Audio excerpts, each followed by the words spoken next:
오늘의 육아 헤드라인입니다. 전국 성인 남녀 2천여 명을 대상으로 조사한 결과 한국인은 노후에 월 200만 원 가까이 필요하다고 여기며 이를 위해 월 40만 원가량 저축한다는 조사 결과가 나왔습니다. 직장인 건보료 연말 정산에 따라 지난해 임금 인상, 승진 등으로 소득이 증가한 직장인은 이달 건강보험료를 더 내게 됩니다. 반대의 경우는 보험료를 돌려받습니다. 지난해 출생아는 역대 최저이고 사망자 수는 역대 최대를 기록해 인구 증가는 고작 7만여 명에 그친 것으로 나타났습니다. 이상 오늘의 육아 헤드라인이었습니다. 지나치게 수줍어하고 혼자 놀기를 좋아하는 아이. 다른 아이보다 말을 늦게 한다고 걱정이신 부모님들 계신가요? 아이의 이름을 부르면 잘 반응하고 사람들과 눈맞춤을 잘하고 있다면 크게 걱정하지 않으셔도 됩니다. 아이의 속도는 저마다 다를 수 있습니다. 하지만 반대로 다른 사람에게 무관심하고 불러도 아무런 반응이 없다면 전문의와 꼭 상담하시기 바랍니다. 육아포커스 첫 소식부터 만나보시죠. 한국인은 노후에 월 200만 원 가까이 필요하다고 여기며 이를 위해 월 40만 원가량 저축한다는 조사 결과가 나왔습니다. 삼성생명 은퇴연구소가 전국 성인 남녀 약 2천 명을 대상으로 조사해 발표한 은퇴준비지수 보고서에 따르면 응답자들이 노후 필요소득으로 응답한 평균 금액은 월 198만 원이었습니다. 노후 대비 평균 저축액은 한 달 41만 원으로 조사됐습니다. 저축의 노후 준비 방식으로는 국민연금 같은 공적연금 가입률이 78%로 가장 높았고 개인연금은 45%, 퇴직연금은 35%였습니다. 지난해 임금 인상이나 승진, 성과급 지급 등으로 소득이 증가한 직장인은 이달 건강보험료 연말정산에서 보험료를 더 내야 하고 그 반대는 보험료를 돌려받습니다. 건강보험공단에 따르면 2017년도 직장가입자 건강보험료 정산 작업은 거의 마무리 단계로 이달 중순 이후에 결과가 나올 예정입니다. 직장인 건보료 연말정산은 지난해 벌어들인 전체 소득을 기준으로 우선 부과한 보험료와 실제 받은 소득으로 산정한 확정보험료의 차익을 이듬해 4월분 보험료에 추가로 부과하거나 반환하는 절차를 말합니다. 한때 농촌 지역에선 아기 울음소리 들린 지 오래라는 얘기를 쉽게 들을 수 있었습니다. 그런데 저출산 문제의 심각성은 그 이상입니다. 지난 10년간 80조 원이 넘는 돈을 썼지만 오히려 상황은 점점 나빠지고 있습니다. 한국 사회 저출산의 현주소를 짚어봤습니다. 신나게 들판을 뛰노는 어린이부터 이제 막 걸음마를 떼고 넘어질 듯 말 듯 걷는 아기도 눈에 띕니다. 하지만 세계에서 출산율이 가장 낮은 우리나라는 어느덧 전문가들이 경고했던 인구 절벽을 현실로 맞닥뜨리고 있습니다. 지난해 출생아 수는 35만 7,700명, 통계 작성 이후 가장 낮았습니다. 줄어든 폭은 2002년 이후 4만 8천 명으로 가장 컸고 2002년부터 겨우 지켜오던 40만 명 선도 처음으로 무너졌습니다.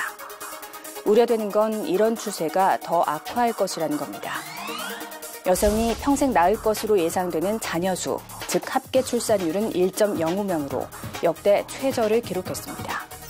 현재 인구 수준을 유지하기 위한 인구 대체율 2.1명은 꿈도 못 꾸는 데다 초저출산의 기준이 되는 1.3명보다도 낮은 겁니다. 가계 사정이 좀처럼 나아지지 않는 상황에서 육아를 감당하기에 역부족이기 때문입니다. 아무래도 여자니까 직장에서 경력 단절 부분이 있을 것 같아서 아기를 이제 낳자 말자 이제 봐줄 사람이 필요할 것 같은데 만약에 제가 일을 계속 하게 되면 그런 부분이 아주 문제가 클 것 같아서 걱정되는 부분이 많아요. 보육시설 같은 게 되게 걱정이 되고. 반면 지난해 사망자 수는 역대 최대를 기록하면서 인구 증가는 고작 7만여 명에 그쳤습니다. 이대로라면 앞으로 10년 안에 인구 수가 줄어드는 것은 물론이고 궁극적으로 민족 소멸로 이어질 수 있다는 우울한 연구마저 있습니다. 국가 경쟁력과 직결된 저출산 대책, 더 이상 미룰 수 없는 숙제가 됐습니다. 이대 목동병원 신생아 사망 사건은 의료진의 과실로 발생했다는 경찰의 수사 결과가 나왔습니다. 판단의 근거로는 국립과학수사연구원 부검 결과와 질병관리본부 역학조사 결과를 들었습니다. 지질 영양제의 오염으로 인한 폐혈증의 사인이라는 겁니다. 병원은 1993년 개원 때부터 25년간 감염 우려를 무시한 채 주사제를 나누어 투약했습니다. 국제평가인증 취득을 위해 1인 1병 투약 원칙을 만들어 놓고도 지키지 않았고 건강보험 심사평가원에는 거짓 청구를 했습니다. 경찰은 요양급여 부당 청구에 대해 사기 혐의로 내사 중입니다. 편의만을 생각한 의료진의 태도도 문제였습니다. 13시 분주하는 기존 관행보다 1시간 30분 정도 일은 11시 30분경 멸균 장갑도 착용하지 않은 채 분주 후 주사기를 상온에 장시간 방치하여 시트로박토균이 증식되게 한 과실이 있었습니다. 주사제 준비자와 투여자가 같아야 한다는 지침을 어기고 신입 간호사가 혼자 미리 주사제를 나눠 담았습니다. 주치의와 수간호사는 직원들에게 한 번도 감염 교육을 하지 않은 것으로 드러났습니다. 의료진의 과실 여부를 떠나 대형 병원 운영 시스템에 심각한 문제점을 노출한 만큼 이번 사건을 둘러싼 논란은 당분간 계속될 전망입니다. 수시로 찾아오는 미세먼지 탓에 4만4온 대신 4만3이라는 말까지 생겼는데요. 호흡기 보호는 마스크라도 쓰면 된다지만 무방비로 노출되는 눈은 어떻게 지켜야 하는지 알려드립니다. 하루가 멀다 하고 찾아오는 미세먼지에 마스크 착용은 어느덧 일상이 됐습니다. 하지만 호흡기는 마스크로 보호할 수 있다고 해도 우리 눈은 무방비 상태입니다. 눈 표면에 염증이라는 어떤 그런 현상을 초래하게 되고요. 환자분들은 눈이 매우 가렵거나 충혈되거나 붓거나 그리고 불편감을 아주 심하게 호소할 수 있습니다. 우선 미세먼지가 심한 날에는 렌즈 대신 안경이나 선글라스를 쓰는 게 좋습니다. 특히 안구 건조증이 심한 사람은 자주 인공 눈물을 넣어야 점막에 묻은 미세먼지를 씻어낼 수 있습니다.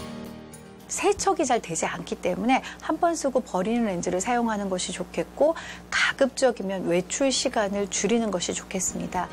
또 손을 자주 씻고 눈 주위는 만지지 말아야 합니다. 손에 묻은 미세먼지가 눈으로 가는 것을 피하기 위해서입니다. 지난해 53만 명이 국민연금 기초연금에 새로 가입했습니다.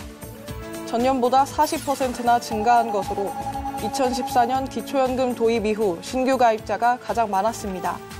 기초연금을 받으려면 본인이 직접 신청해야 하는데 거동이 힘든 노인을 찾아가고 신청 안내 서비스를 확대한 게 영향을 줬다고 국민연금공단은 설명했습니다. 하지만 수급 요건을 갖춘 노인 가운데 실제 수급자 비율은 66.3%로 소득 하위 70% 노인 전원에게 지급한다는 정부 목표치에는 4년 연속 못 미쳤습니다. 몰라서 혹은 재산 노출을 하지 않기 위해 기초연금을 신청하지 않거나 주소지가 불분명한 경우가 많기 때문입니다.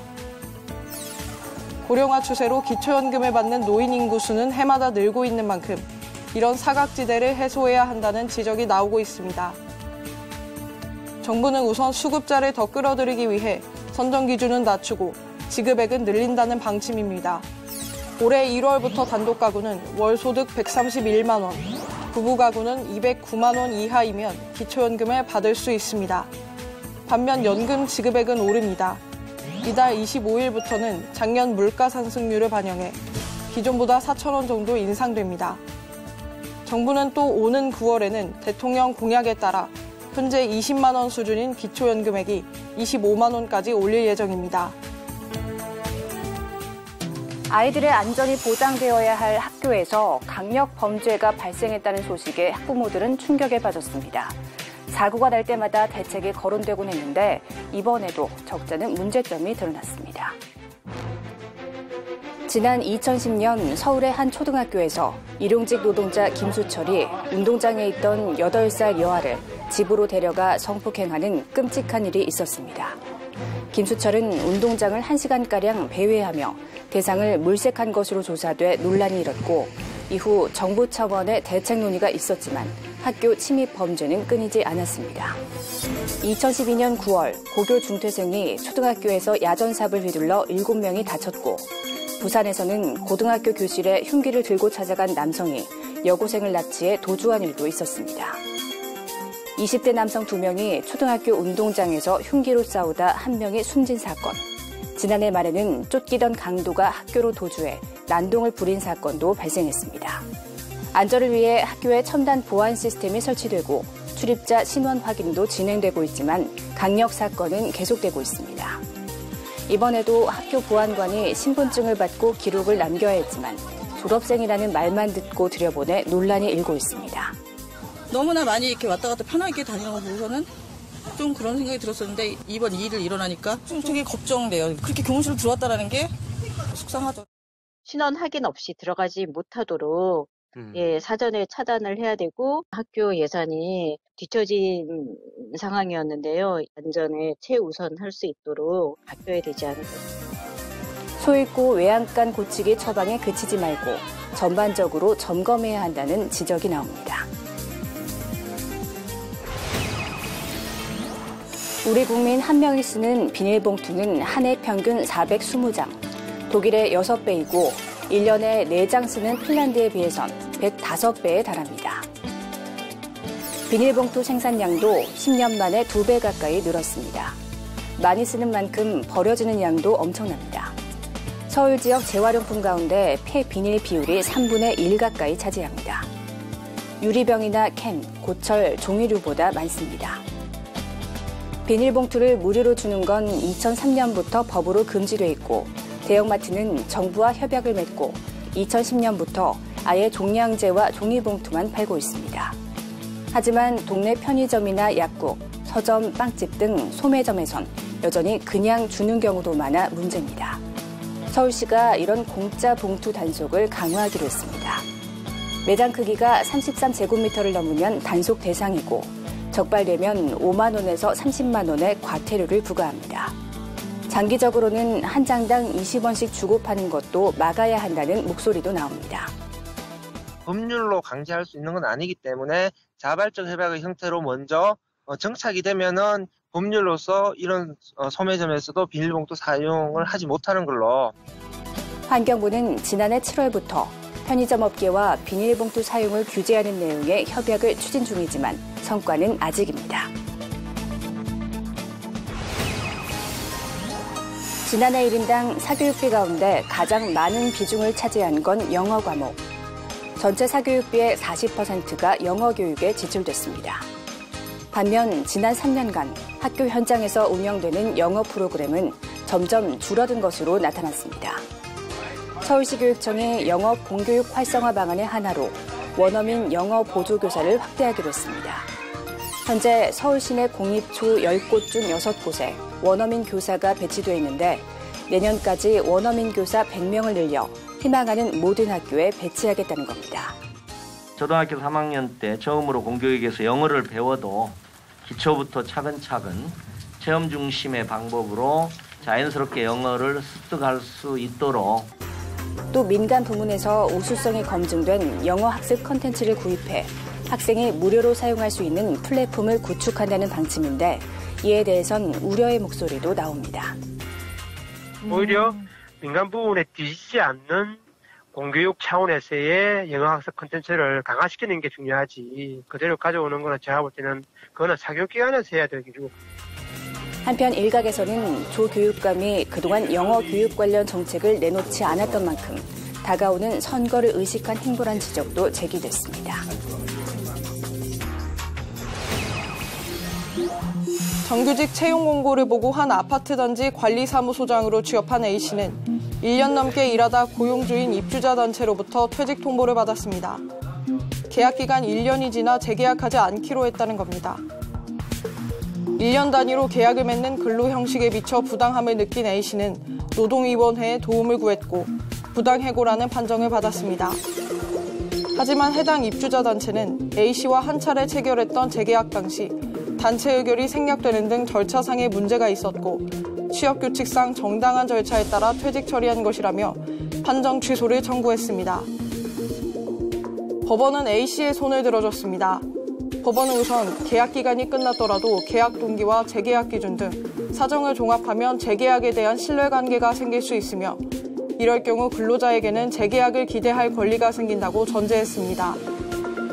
그러면서 A씨는 정규직이라는 공고를 보고 입사했고 전임자의 경우 1년마다 계약을 맺으며 20년 가까이 일해온 점을 고려하면 이 같은 권리가 인정된다고 판단했습니다. 또 입주자 단체가 재계약을 거부할 합리적 이유를 설명하지 못해 퇴직 처리는 부당해고와 마찬가지라고 결론 내렸습니다. 법원은 입주자 단체에 A씨를 복직시키고 정상적으로 일했다면 받을 수 있었던 만큼의 임금을 지급하라고 명령했습니다.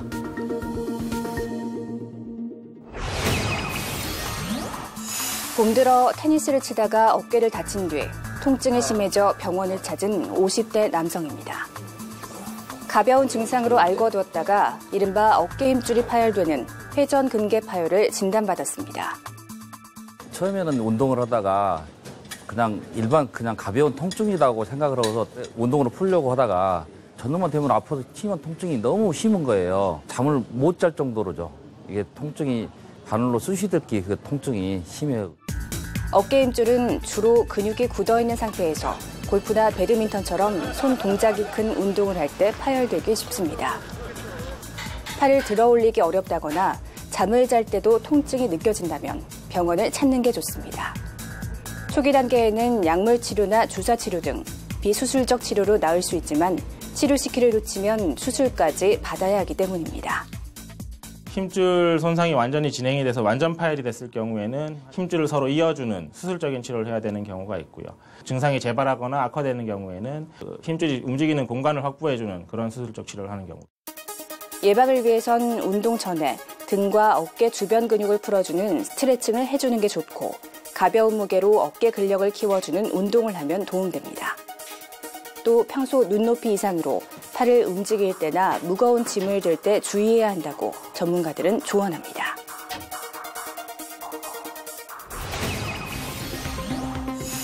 대형마트의 채소 코너. 굵고 싱싱한 무 하나를 사가려는데 쉽사리 손이 가지 않습니다. 값이 너무 오른 탓입니다.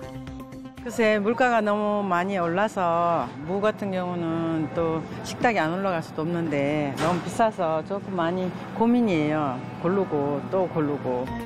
채소 가격이 전반적으로 강세여서 배추는 물론이고 오이도 예년에 비하면 10에서 30%씩 올랐고 고춧가루는 50% 가까이 올랐습니다. 특히 평년 기준으로 개당 1,500원 수준이었던 무값은 이제 1,000원을 더 얹어줘도 사기 어렵습니다. 도매 가격 기준으로만 봐도 3월 하순 1,988원을 기록해 평년 대비 90% 가까이 값이 뛰었습니다. 지난 겨울 한파 속 작황 부진으로 겨울무의 저장량이 60% 가까이 줄어 시중의 뭇값이 껑충 뛴 겁니다. 4월 단기적으로 공급 부족이 예상되나 봄무가 본격 출하되는 5월 중순경부터는 안정적인 시세가 형성될 것으로 전망됩니다. 정부는 급히 겨울무 비축 물량 600톤가량을 탄력적으로 시장에 풀어 밥상 물가를 잡을 계획입니다. 하지만 버리는 그대로인데 연초부터 줄줄이 오르는 장바구니 물가 탓에 주부들의 시름은 계속될 전망입니다.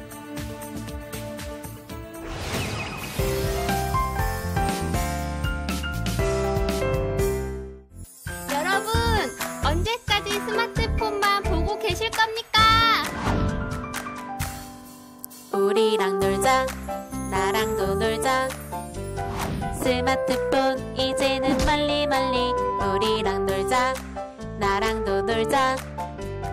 텔레비전 이제는 멀리 전자파 노출 내 몸이 싫어 뛰면서 놀아 신나게 놀아. 전자파 노출 내 몸이 아파 친구랑 놀아 즐겁게 놀아. 엄마 아빠 놀아줘요. 스마트폰 안 볼래요 노노노. 엄마 아빠 놀아줘요. 텔레비전 안 볼래요. 우리랑 놀자, 나랑도 놀자.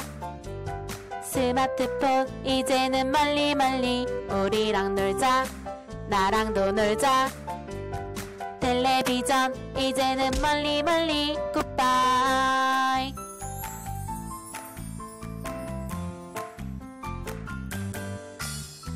전자파 노출 내 몸이 싫어 뛰면서 놀아 신나게 놀아 우리랑 놀자 나랑도 놀자 스마트폰 이제는 멀리 멀리 우리랑 놀자 나랑도 놀자 스마트폰 이제는 멀리 멀리 굿바이. 아이들뿐 아니라 어른들도 스마트폰에 지나치게 빠져 일상생활에 지장을 주는 경우가 있죠. 부모가 스마트폰을 너무 자주 보는 경향이 있다면 아이의 집중력 장애로도 이어질 수 있다고 합니다.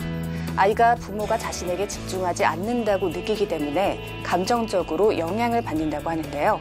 아이에게 지적하기 전에 부모 먼저 스마트폰을 내려두어야겠습니다. 육아포커스 마칩니다. 시청해주신 여러분 고맙습니다.